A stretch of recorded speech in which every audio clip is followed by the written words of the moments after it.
A man was deeply in love with his wife. His wife did not love him.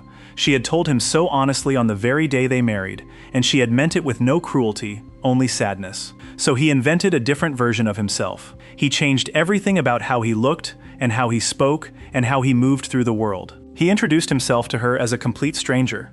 What happened next was the part he did not plan for. She fell in love with him. Just not the version he went home to every night. Surinder Sahni was, by almost every external measure, an ordinary man. He worked as a quiet, bespectacled employee at Punjab Power in Amritsar. He had a routine that rarely changed, a modest home, and no particular flair for the dramatic. The people who knew him would have used the word reliable without hesitation, and the word exciting never. He was the kind of man whose goodness was so steady and understated that most people simply stopped noticing it. He was invited to the wedding of his former professor's daughter, a woman named Tani Gupta. The professor had been fond of Suri for years, and had often spoken of him to Tani, holding him up as an example of the kind of man worth admiring.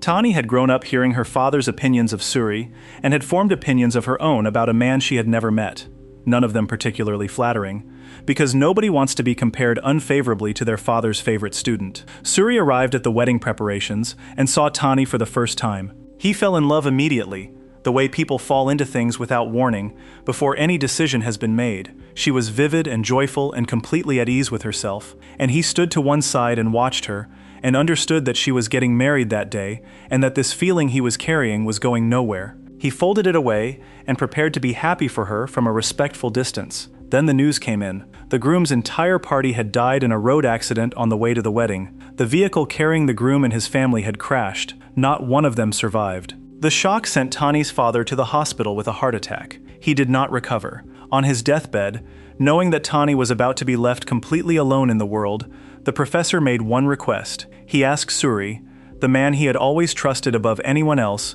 to marry his daughter and make sure she was not alone. Suri said yes. Tani was surrounded by grief too dense to see through, and she said yes as well, because her father was dying and she could not give him anything except this. They married the same day. Suri brought Tani to his home in Amritsar. That first night he gave her his bedroom so she would be comfortable and moved his own things into the storeroom upstairs, which he quietly cleaned and arranged into a place to sleep. He asked for nothing from her.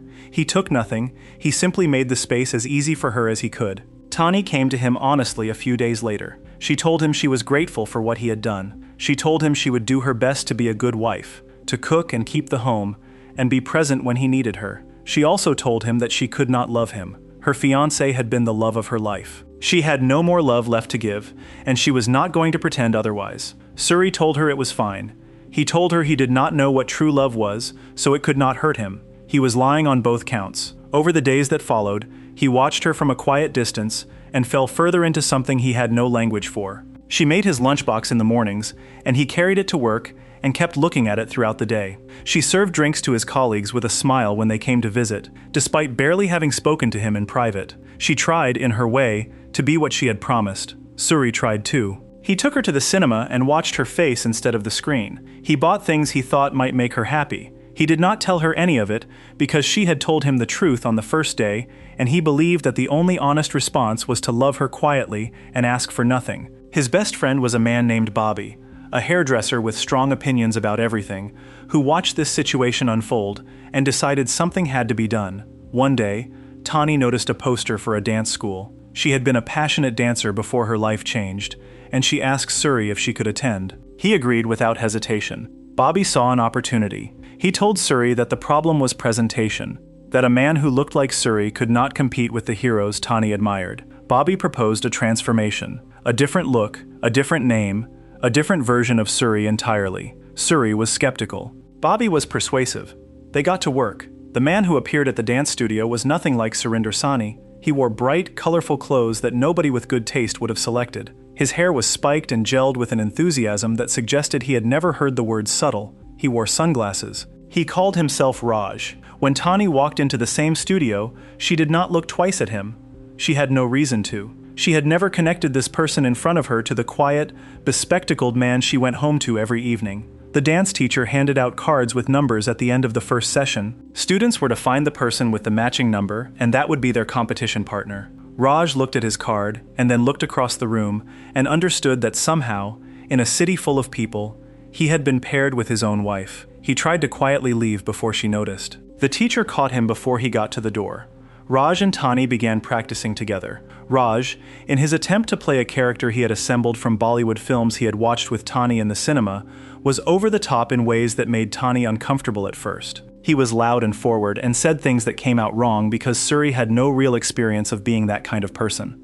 Over time, something underneath the costume started to show through.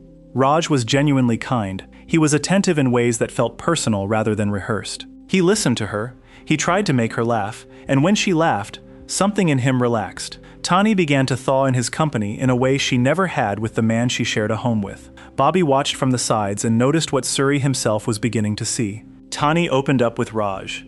She danced with energy she had buried since her fiancé died. She argued back and pushed against him, and was entirely, fully present in a way that she was not when she was cooking lunches and keeping the household together as a matter of obligation. The festival of Raksha Bandhan arrived. The Day sisters tie a thread on their brothers' wrists. Tani did not tie a thread on Raj's wrist. She had thought about it, and she chose not to. Suri noticed, and understood what that choice meant, and felt something bloom in him that he did not know what to do with. Raj told Tani one evening how much he cared for her. Then, in a gesture that stopped the city in a way that was completely impractical and absolutely sincere, Raj arranged for the lights of Amritsar to go out in sections and come back on spelling words across the night skyline. Tani watched it happen from a hillside and saw the reflection of those words in her own eyes. She was quiet for a long moment. Then she told Raj the truth. She was already married. She had known nothing but grief and obligation for months. Raj had given her something she had not expected to feel again. And she was grateful and confused, and she could not answer him simply. Raj told her that if she was unhappy with her husband, she could leave with him. They did not have to stay in Amritsar. Tani held him and did not say no and did not say yes. Suri went home in his ordinary clothes and sat with what had just happened and understood the particular, impossible shape of the problem he had created for himself. Tani was beginning to fall in love, but she was falling in love with nobody. Raj did not exist. The man she was laughing with at the dance studio and the man she politely kept the house for were the same person. She just could not see it. Bobby told him to come clean.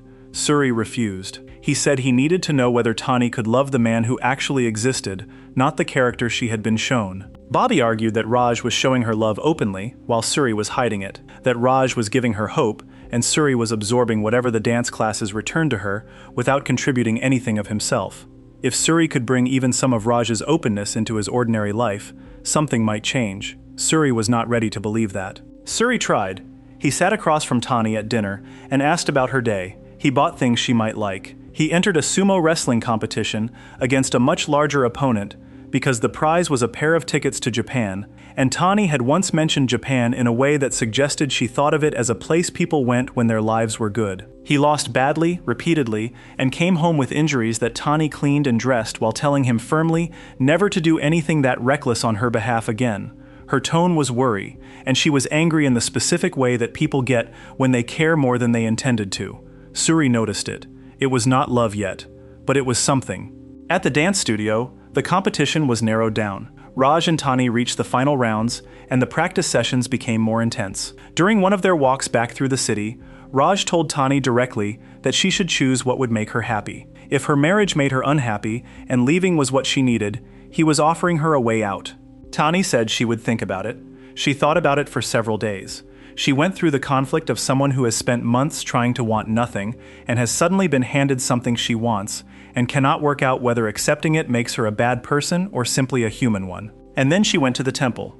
She stood in front of the altar and closed her eyes and prayed. She asked to see the person she was meant to love. She asked for clarity. She asked for the fog to lift. When she opened her eyes, Surinder Sani was standing directly in front of her. She looked at him for the rest of that day in a way she never had before. Something had shifted. She could not explain it and did not try. That evening she called Raj. She told him that she could not leave with him.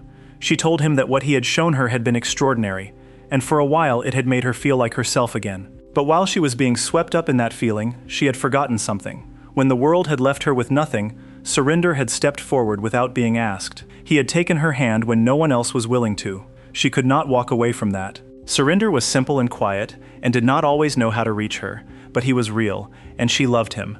She told Raj she was sorry for giving him hope she could not fulfill. Raj did not tell her that he was not going anywhere. He did not tell her that the man she had just chosen was the same person she had been talking to at the dance studio. He stayed on the line until she was done, and then he sat quietly in the dark. The night of the final dance competition arrived.